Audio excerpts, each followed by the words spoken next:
kedua ialah mahabbah, cinta Rasulullah SAW melebihi segala-galanya. Elemen yang ketiga ialah seorang mukmin itu akan mengikuti ittiba' baginda Nabi Muhammad SAW. Mana orang beriman, selain ada ilmu tentang Nabi, selain cinta Nabi, dia juga akan, orang mukmin akan ikut Nabi, akan ittiba' Nabi Muhammad SAW. Ini berdasarkan firman Allah Ta'ala. Qala ta'ala, qul in kuntum tuhibbunallaha fattabi'uni yuhibbukumullah wa yaghfir lakum dhunubakum wallahu ghafurur rahim. Jika kamu benar-benar mencintai Allah, ikutilah aku. Tu kat situ, ikut aku.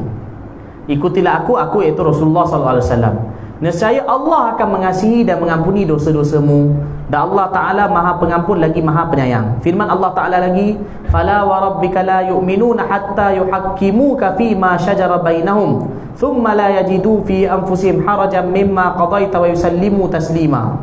Maka demi Tuhanmu wahai Muhammad, mereka pada hakikatnya tidak beriman, mana tidak akan sempurna iman mereka, sehingga mereka menjadikan kamu hakim terhadap perkara yang mereka perselisihkan. Mana kalau ada apa-apa persoalan, maka keputusannya diletakkan kepada Rasulullah SAW. Bila baginda bagi keputusan, kemudian mereka tidak terasa dalam hati mereka sesuatu keberatan terhadap keputusan yang kamu berikan, dan mereka menerima dengan sepenuhnya. Maksud dia apa? Allah bagi tahu bahawa syarat nak sempurna iman ialah mesti kena apa je yang Nabi putuskan, kena ikut. Itu poin dia dalam ayat ni. Maknanya apa yang Nabi hakimkan, putuskan, kena ikut apa yang Rasulullah SAW sampaikan. Okey, baik. Maka dengan kadar seseorang itu mengikuti baginda Nabi SAW, maka akan kelihatan kepada kesan pada keadaan seseorang, cahaya dan juga rahsianya. Maksudnya Allah akan limpahkan kesan dan nur dan juga rahsia daripada Allah Ta'ala kepada orang tersebut.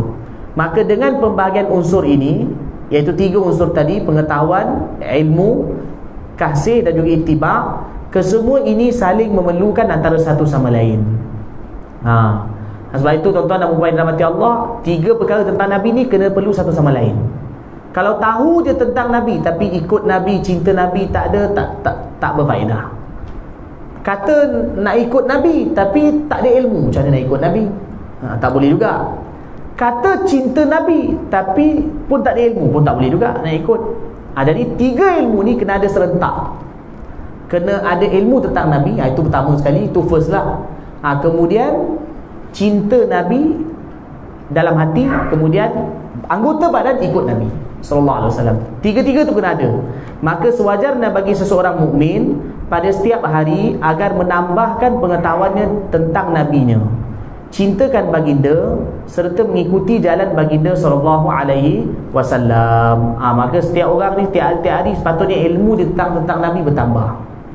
Sebab itulah kita setiap orang beriman, terutamanya umat Nabi sallallahu alaihi wasallam, kena selalu baca tentang nabi. Kitab sirah kena ada kat rumah. Kena selalu belajar tentang Nabi. Tiada hari demi hari kena selalu tahu tentang Nabi. Pengetahuan kita tentang Nabi bertambah, dan juga ikut Nabi juga bertambah. Bahkan cinta Nabi juga bertambah. Baik. Kesan daripada pengetahuan, kasih dan juga ittiba' itu, satu nisbah imbal balas antara baginda Nabi SAW dengan warisan baginda dari segi tingkah laku atau keadaan diri seseorang, atau dari segi ikutan pada sifat dan gambaran atau kesannya pada diri dan hakikat peribadi seseorang. Maksudnya beritahu kat sini, bila satu orang tu tahu tentang Nabi, kasih Nabi dan juga ikut Nabi SAW, maka hubungan antara orang tu dengan Nabi, itu poinnya. Hubungan antara orang tu dengan Nabi akan zahir pada orang tu. Ini poin dalam kurungan, maksud dalam ni. Maknanya bila orang tu berlakukan 3 perkara tu, akan zahir pada diri orang tu 3 perkara ni. Apa dia? Kita akan nampak tingkah laku dia tak sama macam orang lain, dan juga keadaan diri dia macam mana, dia punya pakaian dia. Maka orang tu kalau cinta Nabi mesti beza dia orang lain. Apa lagi? Dan juga ikutan pada sifat dan gambaran, maksudnya cara dia menjalani kehidupan. Jadi maksudnya bagi tahu, bila satu orang tu betul-betul ada 3 tu, kalau betul-betul lah, maka akan ada kesan bagi dirinya. Kita akan nampak. Okay, baik, sambung. Maka ia diungkapkan dengan warisan dari sudut rupa. Okay, tulis sikit iaitu rupa di sini dalam bahasa Arab panggil surah. Yang kedua, warisan dari sudut sirah. Yang ketiga, warisan yang mengikuti perjalanan hidup baginda Nabi SAW. Ini dalam bahasa Arab dipanggil sarirah. Inilah sebenarnya yang biasa para ulama sebutkan. Ikut Nabi ni, maksudnya kita ikut Nabi SAW ni ialah daripada 3 sudut. Dia bahasa dia simple je, 3 sudut. Pertama, surah, sad waw ra ta marbutah, surah. Yang kedua, sirah. Yang ketiga, sarirah. Surah, sirah, sarirah. Inilah dia, kat sinilah. Maksudnya ia diungkapkan dengan warisan. Warisan tu maksudnya orang yang ikut lah, orang ikut. Kita ni ikut Nabi SAW. Pertama, ikut dari sudut rupa. Surah, ikut dari sudut rupa. Apa maksudnya? Macam mana Nabi punya perawakan Nabi, pakaian Nabi, macam mana kita ikut, kan? Macam mana? Okey, nombor 2, warisan dari sudut sirah. Kita mengikuti, maksud sirah di sini maksudnya kita juga menghayati apakah mana kronologi hidup Nabi SAW, sirah Nabi. Maka ia akan menzahirkan cinta, dia akan mendatangkan cinta. Okey, nombor 3, sarirah. Sarirah ni apa dia? Dia kata kat sini yang mengikuti perjalanan hidup baginda Nabi SAW. Maksud macam mana? Hidup Nabi ni macam mana? Nabi punya makan macam mana? Minum macam mana? Nabi punya berdakwah macam mana? Nabi SAW punya hubungan dengan orang lain macam mana? Maka ini dipanggil sarirah. Sarirah. Dan satu lagi, macam mana? Dan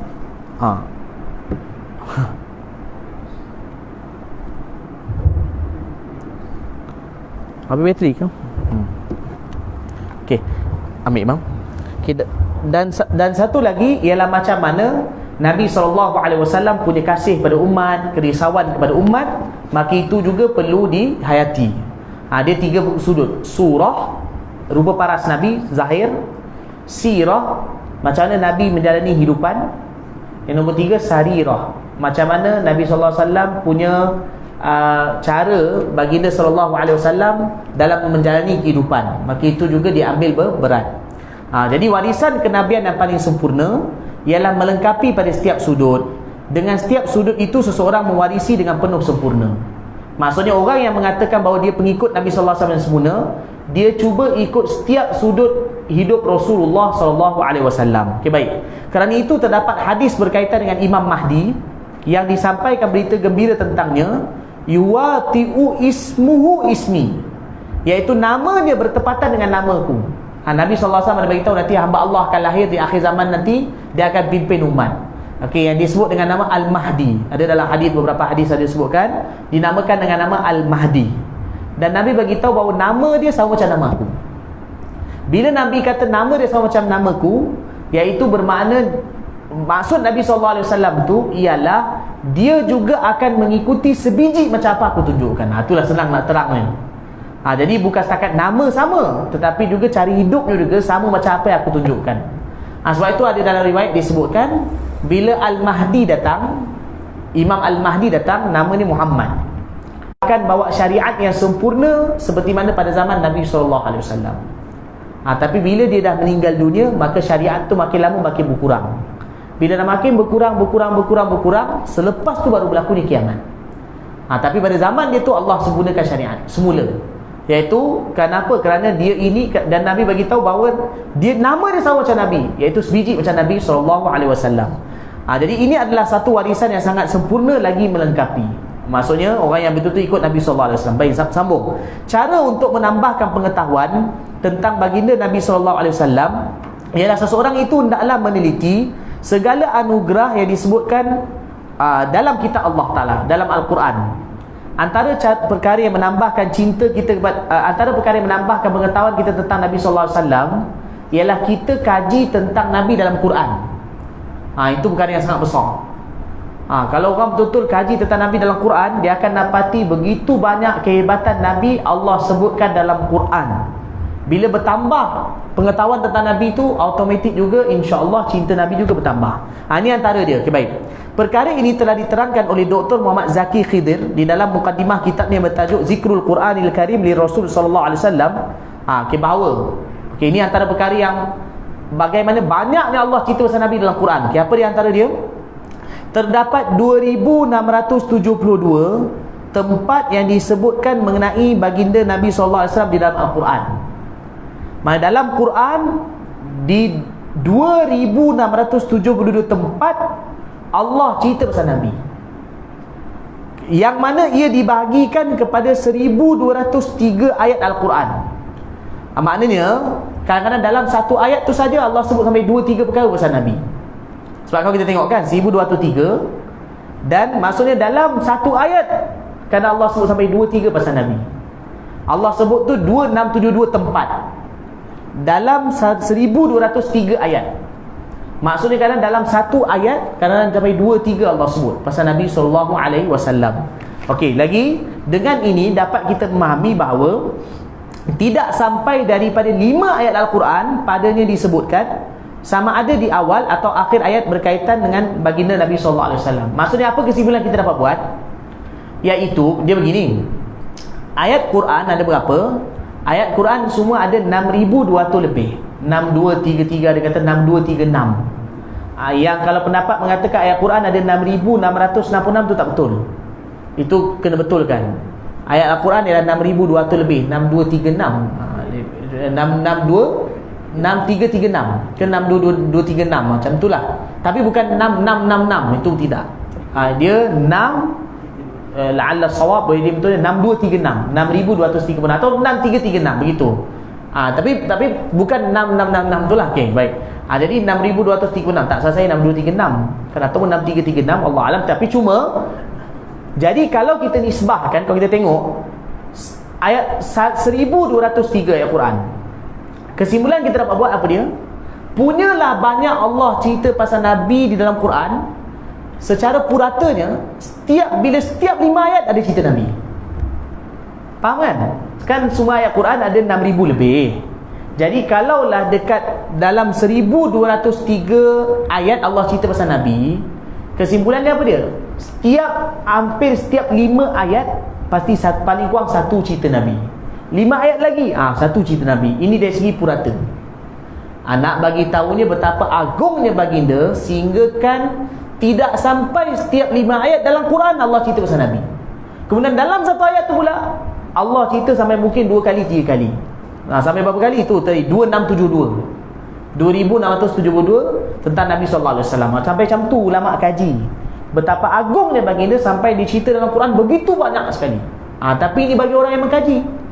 Jadi kalaulah begitu banyak sekali cerita pasal Nabi, maka penting ikut Nabi SAW. Baik, sambung.